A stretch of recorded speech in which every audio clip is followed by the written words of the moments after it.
Namaste, my friend, and welcome back to JEE Chemistry with Typical Monk. This is class 7, and today we go looking for something Lewis dot structures cannot show you.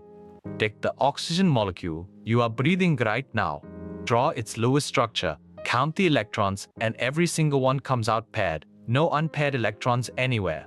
And yet, pour liquid oxygen near a strong magnet, and it visibly clings, pulled in like iron filings.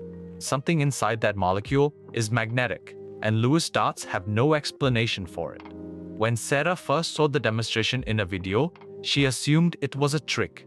It was not. The explanation lives one layer deeper, inside molecular orbitals theory, and JEE loves to test that exact layer with bond order numericals on ions no Lewis diagram can even draw.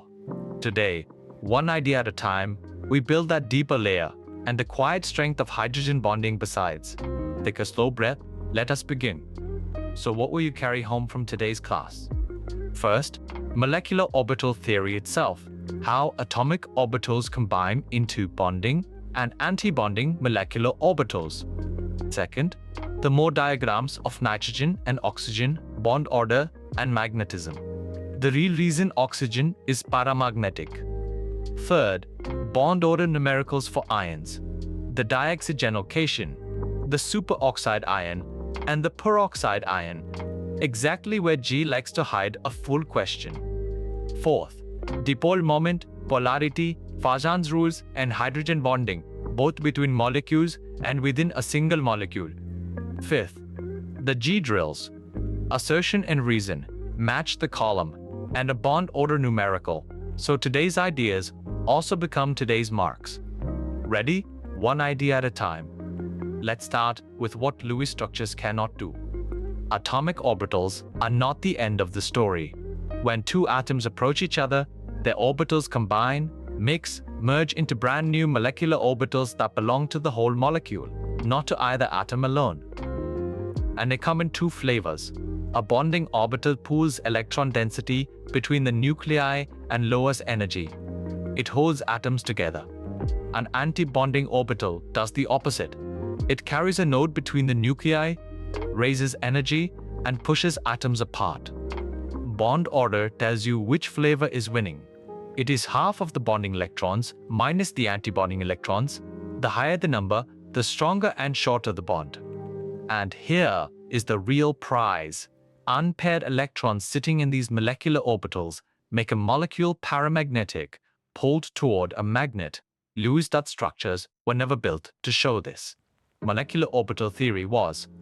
Look carefully at this diagram, because it is the single most examined picture in this chapter. Molecular orbitals fill from the bottom up, lowest energy first, exactly like atomic orbitals do. For oxygen, the last two electrons cannot both crowd into one antibonding pi orbital. Hund's rule sends them into two separate pi star orbitals, one electron in each. Those two lonely unpaired electrons are the entire explanation. They are why oxygen is paramagnetic and why it clings to a magnet. Count every electron and the bond order comes out to 2, matching the double bond you already know. Now place nitrogen right beside it. Nitrogen fills every bonding orbital and leaves the pi star orbitals completely empty, no unpaired electrons anywhere. That gives nitrogen a bond order of 3, and it stays quietly diamagnetic, the exact opposite of oxygen, just one column away. Now let's line up several species and watch the bond order move.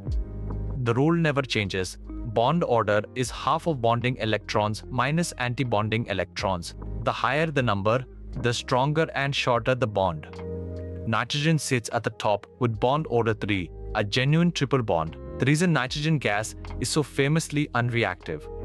Now pull one electron out of oxygen's anti-bonding pi star orbital, and you get the dioxygenation. Bond order rises to 2.5, stronger than neutral oxygen. Removing an anti-bonding electron always strengthens a bond. Push an electron in instead, and you get the superoxide ion at bond order 1.5. Push in one more, and the peroxide ion drops all the way to bond order 1, the weakest, longest oxygen-oxygen bond in this entire family. Now the JEE twist, a 4 numerical, solved slowly, the monk's way. Let's take the superoxide ion, oxygen with one extra electron, and find both its bond order and whether it is still magnetic. Step 1. Count the electrons. Neutral oxygen carries 16 electrons. The superoxide ion has gained one more, giving it 17 electrons in total. Step 2. Place that extra electron. It cannot start a brand new orbital, so it pairs up inside one of the two pi star orbitals that, in neutral oxygen, each held a single electron. One pi star orbital is now full with 2 electrons, the other still holds just 1. Step 3. Count bonding and antibonding electrons separately. Bonding electrons stay at 8. Antibonding electrons are now 5, 2 in sigma star 2s, and 3 spread across the 2 pi star orbitals. Step 4. Apply the formula. Bond order equals half of 8 minus 5, which is 1.5, weaker and longer than neutral oxygen's bond order of 2. Step 5. Check the magnetism. One pi star orbital still holds a single, unpaired electron, so the superoxide ion is still paramagnetic. Bond order and magnetism both read off the same 5 steps. Now a completely different force, one that never shows up in a bond order calculation, yet decides why water is a liquid at room temperature. Whenever hydrogen is bonded to fluorine, oxygen or nitrogen, it is left almost bare and it reaches out to grab a lone pair sitting on a neighboring molecule. When that reach happens between separate molecules, we call it intermolecular hydrogen bonding, and it knits molecules together. The real reason water, hydrogen fluoride, and ammonia boil far hotter than their molecular mass would ever predict. Sometimes, though, the reach happens inside a single molecule. Orthonitrophenol folds its hydroxyl hydrogen straight onto its own neighboring nitro group, an intramolecular hydrogen bond locked inside one molecule, and that makes orthonitrophenol surprisingly volatile. Paranitrophenol cannot fold that way. Its nitro group sits too far across the ring, so its hydrogen bonds form only between separate molecules, and that keeps it far less volatile than its ortho twin. Now sit up straight. These 5 lines are what JEE actually asks year after year. 1. Oxygen is paramagnetic because it carries 2 unpaired electrons in its pi star orbitals. This is molecular orbital theory's single biggest win over Lewis structures, and JEE tests it directly. 2. Learn the bond order ladder code. Dioxygenation at 2.5, oxygen at 2, superoxide at 1.5, peroxide at 1, and remember nitrogen's own bond order of 3 sits above every one of them. 3. Hydrogen itself has the simplest molecular orbital diagram of all: 2 bonding electrons, 0 antibonding electrons, bond order exactly 1, the same answer valence bond theory already gave you. 4. A polar bond does not guarantee a polar molecule. Carbon dioxide is linear and perfectly symmetric, so its 2 polar carbon-oxygen bonds cancel to a net dipole moment of 0. And remember Fajans' rules: a small cation, a large anion, and a high charge all push a bond toward covalent character. 5. Hydrogen bonding, only to fluorine, oxygen, or nitrogen, explains the anomalously high boiling points of water, hydrogen fluoride, and ammonia. And remember that an intramolecular hydrogen bond, like the one in orthonitrophenol, behaves completely differently from an intermolecular one. Let's drill the JEE way. Remember the 4 options. Option A, both statements true and the reason explains the assertion. Option B, both true, but the reason does not explain the assertion. Option C, assertion true, reason false. Option D, assertion false, reason true. First one, assertion. The oxygen molecule is paramagnetic. Reason, it has 2 unpaired electrons in its pi star antibonding orbitals. Check each on its own first. Is the assertion true? Yes. Is the reason true? Yes. And does the reason explain the assertion? Completely. Those 2 unpaired electrons are the entire reason for the magnetism. Both true. Reason explains option A. Second one, assertion. The bond order of the superoxide ion is greater than that of neutral oxygen. Reason, the superoxide ion has 1 more electron than oxygen, sitting in an anti-bonding orbital. Check the reason first. True, the extra electron really does sit in a pi star antibonding orbital. Now the assertion, an extra antibonding electron can only lower bond order from 2 down to 1.5, never raise it. The assertion is false, the reason is true. Option D. This is exactly the trap David fell into once, assuming more electrons must always mean a stronger bond. Third one, assertion, carbon dioxide has zero net dipole moment. Reason, the carbon-oxygen bonds inside carbon dioxide are themselves nonpolar. Check the reason first. False. Carbon and oxygen differ in electronegativity, so each carbon-oxygen bond is genuinely polar. Now the assertion, it is still true, because carbon dioxide is linear and two equal, opposite bond dipoles cancel exactly. Assertion true, reason false. Option C.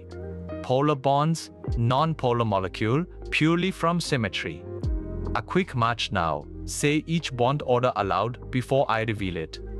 Nitrogen, bond order 3, a genuine triple bond.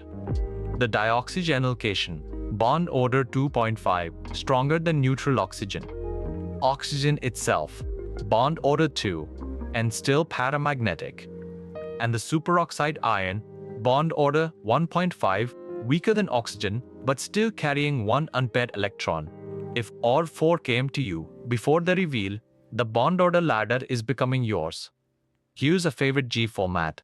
I will read some statements. You silently count how many are correct. Statement 1.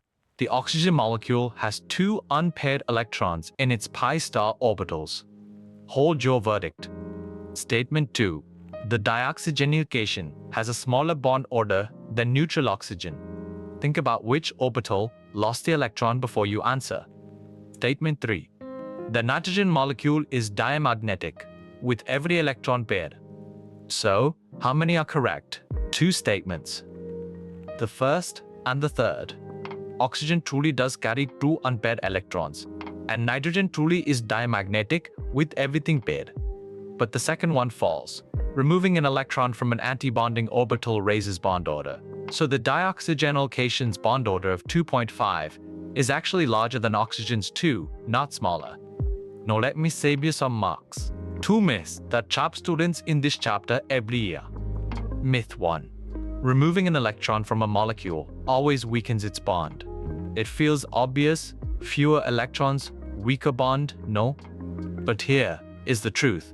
It depends entirely on which orbital loses the electron. Lose one from an antibonding orbital, and the bond gets stronger, not weaker. The dioxygenyl cation at bond order 2.5 is proof, beating neutral oxygen's bond order of 2. Myth 2. A molecule built from polar bonds must itself be polar. The truth. Symmetry can cancel it completely. Carbon dioxide is linear. Its 2 carbon-oxygen bond dipoles point in exactly opposite directions, and they cancel completely, leaving a net dipole moment of 0 even though each individual bond is polar. Time to test yourself, rapid fire, and today it's all bond order. Answer in your head before the reveal and say the number to yourself. No pen, no paper, just today's ladder. Question 1. What is the bond order of nitrogen? 3. A genuine triple bond. Question 2. Why exactly is oxygen paramagnetic? Because it carries 2 unpaired electrons in its pi star orbitals. Question 3. What is the bond order of the dioxygenyl cation? 2.5. Question 4. What is the bond order of the superoxide ion? 1.5. Question 5. What is the net dipole moment of carbon dioxide? 0. Its symmetry cancels 2 polar bonds completely. Let's gather the whole class in one slow breath. Atomic orbitals combine through the LCRO method into bonding and antibonding molecular orbitals. Bond order is half of bonding electrons minus antibonding electrons. Higher always means stronger and shorter. Oxygen is paramagnetic, carrying 2 unpaired electrons in its pi star orbitals. Nitrogen's bond order is 3, and it stays diamagnetic. Moving electrons in and out of antibonding orbitals moves the whole ladder. Dioxygenyl cation at 2.5, oxygen at 2, superoxide at 1.5, peroxide at 1. A polar bond does not guarantee a polar molecule. Symmetric can cancel it, as in carbon dioxide and hydrogen bonding only to fluorine, oxygen or nitrogen. Explains the anomalies of water, hydrogen fluoride and ammonia. And next class, we move to thermodynamics. The first law, enthalpy and Hess's law. Do not miss it. So, my friend, you have gone one layer deeper than Lewis dots ever could. Oxygen's quiet magnetism, nitrogen's stubborn triple bond, the whole ladder of bond order across ions no simple diagram can draw, and the hidden strength of a hydrogen bond, all of it is yours now. Sarah, David, Lisa, and John have all stood exactly where you are, staring at the same diagram, and it clicked for every one of them. Be patient with yourself tonight. Walk through the oxygen diagram once more, slowly. One idea at a time, you will crack JEE. Of this I am certain. If this class brought you clarity, subscribe to the channel so the next one finds you. Until then, keep going.